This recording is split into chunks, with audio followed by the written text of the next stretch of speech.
Le Super Ebony 2017 est Koné Pargassoro. Il est le meilleur journaliste ivoirien de l'année. Koné Pargassoro, journaliste à la rédaction de RTI2, remporte le Super Prix Ebony 2017. Résultat du travail de cet homme discret et pieux, Koné Pargassoro, qui succède ainsi à Paul-Bénédicte Bolutagro de Radio Yopougon, a aussi remporté les prix sectoriels du meilleur journaliste de la télévision et du meilleur reportage. Ce n'est pas le seul prix remporté par la radiodiffusion-télévision ivoirienne. Pour RTI1, le prix du meilleur journaliste culturel a été décerné à Michel Digré, le prix des droits de l'homme à Delphine Blas, le trophée du meilleur présentateur une énième fois se loge dans les bras de Marie-Laure Ngoran, et pour RTI Sport, le prix du meilleur journaliste sportif est attribué à Cathy Touré. Il faut le dire, la moisson fut bonne pour la RTI. 14 prix décernés au total au cours de cette nuit de la communication, la 19e du genre organisée par l'UNJCI, l'Union nationale des journalistes de Côte d'Ivoire. Les boni presse écrite et radio pour respectivement Élisée Yao de Soir Info et Carlos Kouandé de Radio Yopougon. On peut également citer Mariam Angèle Sonia Koulibaly, rédactrice en chef de la rédaction internationale à l'agence ivoirienne de presse. Elle a été désignée meilleure journaliste d'agence de presse. Le ministre de la Communication et de l'économie numérique de la Poste représentait à cette cérémonie le chef du gouvernement Amadou Gon Koulibaly. Pour l'heure, qualité du travail, pertinence des sujets, Koné Pargassoro Super Prix Ebony 2017, qui connaît désormais la recette qui plaît au jury, a 1 an pour maintenir cette dynamique au travail. L'année prochaine, lors de la 20e édition de la Nuit de la Communication, son trophée sera remis en jeu. Alors, votre reportage proposé à Ebony 2017 porte sur les actions d'une cellule antimicrobe dans le quartier à Bobo-Sagbé. Pourquoi un tel sujet? Qu'est-ce qui vous a motivé? Ça n'a pas été facile. Parce que nous sommes retrouvés souvent dans la brousse en train de poursuivre justement des enfants en conflit avec la loi. Et quand la cellule antimicrobe mettait la main sur un enfant en conflit avec la loi, eh bien, on appelait justement, ils appelaient la police. Voilà, et bon, on se disait, est-ce que la police et cette cellule travaillaient du concert et tout ça?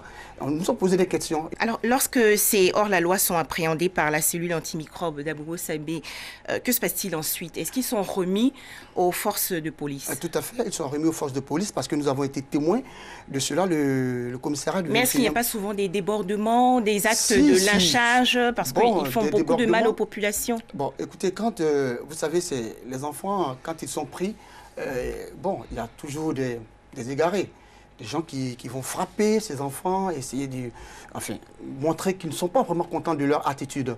Et donc, il y aura des blessés, voilà, par exemple. Et quand la police vient, la police demande à ce que ces enfants soient d'abord traités avant d'être accompagnés au commissariat du 21e arrondissement. Mais je pense qu'il n'y a pas, ce que nous avons vu, appréhender, il n'y a pas eu de problème à ce niveau.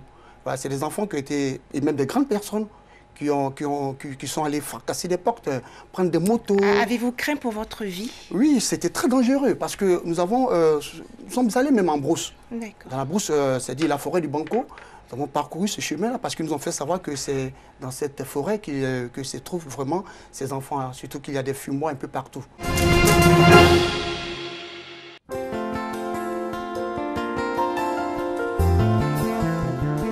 Aux âmes bien nées, la valeur n'attend point le nombre d'années. Ces paroles du poète vous viennent aussitôt à l'esprit dès que vous entrez dans la vie du docteur Marc-Arthur Golity.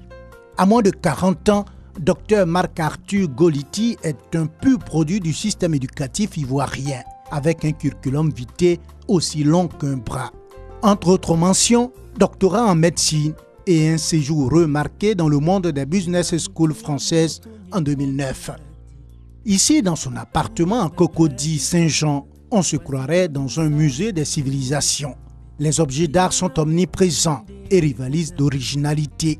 C'est dire que l'homme est un passionné d'art. J'ai eu contact avec mes premiers objets d'art de par mon oncle. Il ramenait des sculptures souvent à la maison.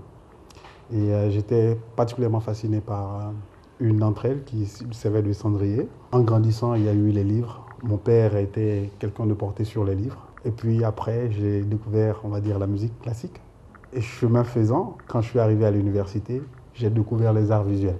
Dr Marc-Arthur Golity est bien connu dans le domaine des arts et cumule des prix culturels, parmi lesquels le prix Gabriel Tiako pour l'olympisme et l'excellence. Mais sa passion de l'art ne saurait épuiser sa vie. Le jeune homme est aussi et surtout un entrepreneur né. S'il n'est pas à la maison ou chez des clients, vous le trouverez ici, dans les locaux de son entreprise au Plateau. Je commence par quoi? Par ce que je sais faire le mieux. Les médicaments et tout l'environnement des affaires qu'il y a autour. Je commence par, naturellement, j'ai un ordinateur que pourraient avoir des multinationales étrangères quand elles veulent s'implanter. Donc je regarde tout ça pendant un bon moment. Je travaille sur ces questions-là. J'en fais des documents, des process. Quand je finis ça, je crée une entreprise au fur et à mesure. Et puis bon, voilà, c'est comme ça que c'est parti. Pour ses collaborateurs, leur patron dispose de ressorts et de qualités exceptionnelles qui le préparent à un grand destin. C'est un winner, du coup, il se donne à fond. C'est un exemple palpable de cet homme-là qui se bat pour ses ambitions. C'est quelqu'un de bien, très intelligent. C'est quelqu'un qui a la niaque, c'est-à-dire que quelqu'un qui a une volonté farouche, toujours d'être numéro 1. Convaincu que seul l'entrepreneuriat peut absorber les milliers de jeunes sans emploi en Côte d'Ivoire, Dr Marc-Arthur Golity plaide pour plus de protection des PME, petites et moyennes entreprises.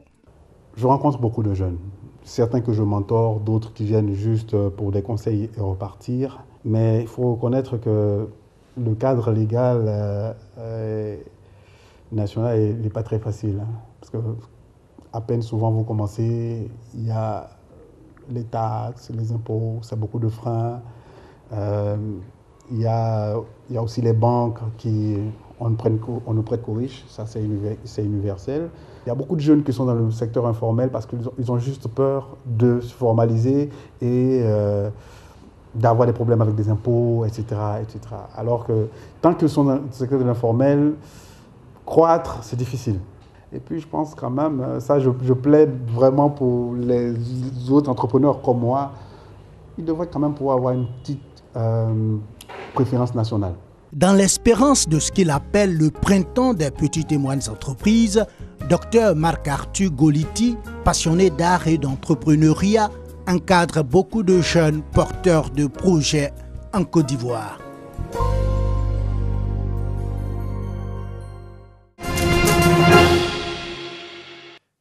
Entrer dans la nouvelle année en beauté, les populations ne manquent pas d'initiatives pour passer des moments inoubliables.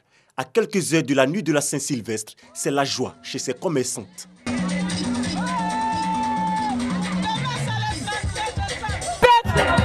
S'amuser à mettre en train de vendre, on est en train de s'encourager pour danser et à mettre en vente en même temps. Comme les préparatifs de la fête, je suis venu faire mon marché. S'approvisionner pour confectionner des mets, un aspect important pendant la fête.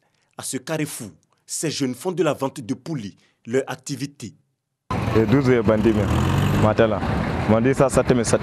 nouvel an est une occasion de retrouvailles. Dans cette gare, encore de l'affluence des voyageurs dans l'attente de véhicules. Vraiment, depuis à 5 h du matin, on est là. Mais pratiquement, il ne met pas qu'à. On peut faire 16-17 départs par jour dans la période de fête. En attendant que ces voyageurs arrivent à destination, d'autres s'occupent à l'achat d'habits. Bon, je suis venu faire un peu d'achat pour la fête là. J'ai aimé les friperies parce que c'est moins cher. Si les magasins de vêtements ne désemplissent pas, ce n'est pas le cas dans les ateliers de couture. Bon, on a déduit de la fête, vraiment. En tout cas, les clients, il y a d'autres qui ne sont pas encore venus, ils vont nous faire retarder un peu. C'est pour la fête que je suis venue me faire belle. Il n'y a pas que les vendeurs d'habits, de poulets ou de vivriers qui se frottent les mains en cette période de fête. La location de sonos et de bâches, une activité aussi rentable. Actuellement, ce sont la bâche, les bâches et les sonos sortent en même temps, puisqu'on ne peut pas faire une cérémonie sans les bâches, les chaises. Vous voyez, les chaises même sont sorties. Donc, on ne peut pas faire une cérémonie sans bâche ni sono. Donc, comme tout est là, donc tout sort en même temps. Se distraire, être bien vêtu et consommer de bons plats pendant la fête. Mais avant, les populations doivent prier le Seigneur pour accueillir le nouvel an. À l'église Saint-André dans la commune de Yopougon, tout est fait prêt pour d'intenses moments d'adoration.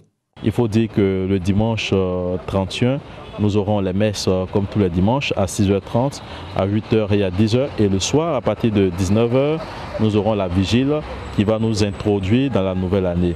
cette vigile apothem comment rendre grâce à Dieu. Éternel est son amour. Et ça sera l'occasion pour tous les fidèles de se réunir pour dire merci à Dieu et surtout d'entrer dans la nouvelle année avec la prière avec Dieu. Les fêtes de fin d'année sont donc des périodes très moissonneuses dont bon nombre de secteurs d'activité en profitent. Même les embouteillages s'intensifient.